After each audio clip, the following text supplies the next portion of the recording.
So here's our scene after this is our second day. Morning's second day.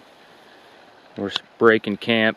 Our plan is to push up to a lake today, make camp up there. There's a bear just kind of browsing around over there on the side of the other river, and we just lucked out with this camp spot. So I don't even know the name of this creek. I don't know if it is named. I'm gonna have to look that up. But we woke up this morning, hardly a cloud. There wasn't a cloud in the sky basically, and we got fog rolling in over there.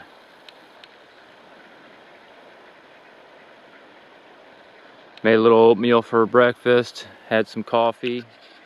So Mr. Bear, he's coming towards us. He made his way over to us. He's just walking around. He's ignoring us pretty good.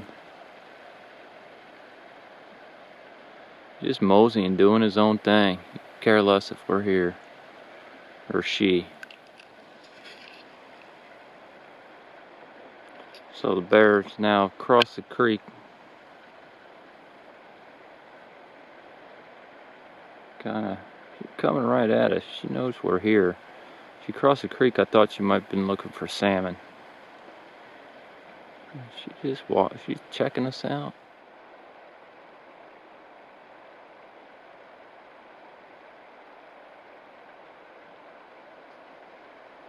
I hope she doesn't go up in the woods, because she might come out right behind us, but she did. So she just went up in the woods, and the woods are right here. So maybe she went up in the woods. She's just gonna come out right here. We don't know. So we'll have to keep our eyes open. I don't think she probably will, but she might. She might. Well, we're getting ready to leave here, and another bear. Might be the same one, I don't know. But one thing I learned about wildlife, you just don't take for granted. They just took off running. Just full on run. For no apparent reason. Right up into the trees. I think it's a different one. Matt thinks it's a different one. But one thing I learned about wildlife, you just don't take it for granted. We might not see another bear for several days. Who knows? We don't know. I've never been here, so who knows? But it's freaking cool to see. Oh, there. Oh, that's where my raft is. Oh, she's just running. Just running. I think what happened is she sensed us. She ran up into the woods. She ran around the corner, saw my raft, and that spooked her, and she ran back up in the trees. I don't really want to leave your raft out for... Matt doesn't think I should leave my raft out. I'm secondary commentating. But I did put it up in a place where it's accessible by a bear, because they're wily little things. They can get anywhere, but I put it up out of the way. But it's a huge concern of ours on this trip. If a bear rips into one of our rafts, we're pretty much screwed. So I put my raft up in the trees last night, and Matt folded his up and put it in the tent with us. If you look here on the beach, pretty sweet. You see these little squirts of water everywhere. Pretty sure they're goducks. Kodak clams, which are really good eating, but there's no way for us to get down to them. They're just too deep. This is our scene. Matt's blowing up his raft. Got his thing all, got all his gear laid out. And this is my craft. Quite a bit bigger, quite a bit heavier. It's called a Pack Raft 49. Bought it from a gentleman out of Fairbanks, and it's not self-bailing raft, so when it rains or when you get water in there, I've taken it down some pretty good class 3, and it fills up with water pretty darn quick, and it makes it difficult to navigate. So everything has its purpose and its specialty. This one's carrying large loads of gear, and that one is for carrying smaller loads, but it's a lot better in the whitewater. It has a spray skirt. It's just more maneuverable. If water splashes up, most of it's going to fall off the deck, and it's pretty good in class 3 water, and you can take in class 4, not really class 5, but this thing you can't take that in class 4. It's just fill up with water. It's a nightmare waiting to happen. So, but actually you can fit 2 people in this, which is really nice. And sometimes 3. I fit both my daughters in there. So everything, you know, it depends on the use that you want it for. I'd rather have a hard shell kayak in some ways, because I wouldn't have to worry about popping the boat when I have fish. And we'd be able to cruise probably about 5 times as fast. But as far as our portages, it'd be a nightmare to portage a hard shell kayak about what we're gonna do. So everything has its specialty. So we're making this push right now up to Dora Lake, and right now we're not even above the high tide line. So this is the kind of stuff we've dealt with getting up here. About a quarter mile of this, maybe a little bit more, but either have an option to go up and over this or battle through Devil's Club, which has thorns and stickers. So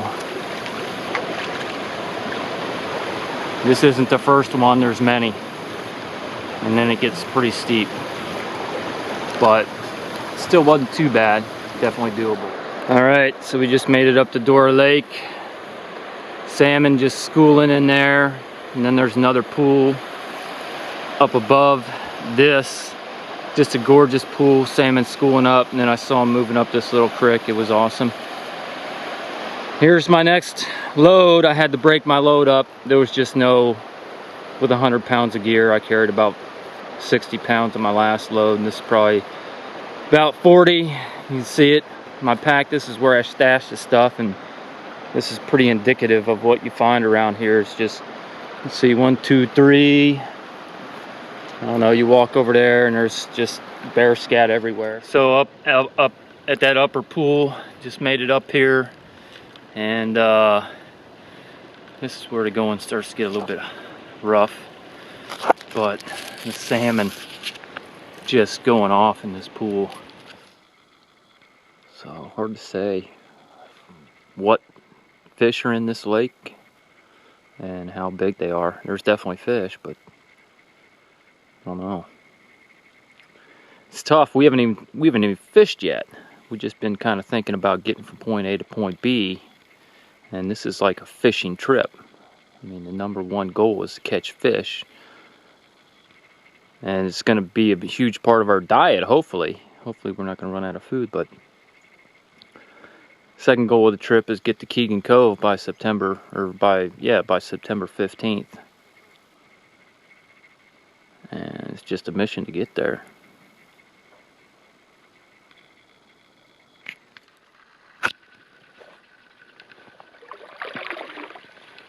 So I'm out paddling across Dora Lake now. This is Dora Lake. Matt did a reconnaissance trip, and he didn't find a lot. He was walking the old Forest Service road trail, and he couldn't really get a great look at the lake. So this opens up into a much larger lake. There he is, the man putting this. We just walked through a bunch of bog crap, but it was a pretty easier portage. That's the portage from one Dora Lake to another Dora Lake, and it wasn't too bad. So we call this, we don't call that Crybaby Trail. We call the next portage Crybaby Trail. That'll be Crybaby Trail that we're gonna go down. I don't think it's gonna be today, probably tomorrow. I'll show you Crybaby Trail. That right there at the other end of the lake, we got to get over to another lake, Miller Lake. That right there, well, I can't give it the name yet, but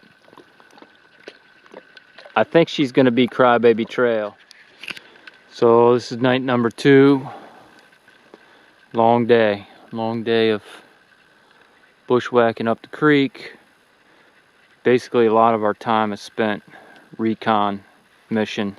So we paddled to the end of Dora Lake. Matt paddled one side, I paddled the other, looking for a camp spot. There was basically nothing but swag. And we got to the end of the camps, the end of Dora Lake, and tried to get to Miller Lake, tried to do a recon of that, but we never did get all the way through, so it's going to be a pain. But I said there wasn't a camp spot, but we're on an island in the middle of Dora Lake, and it is a sweet, this is the only camp spot around here like this. It is awesome. So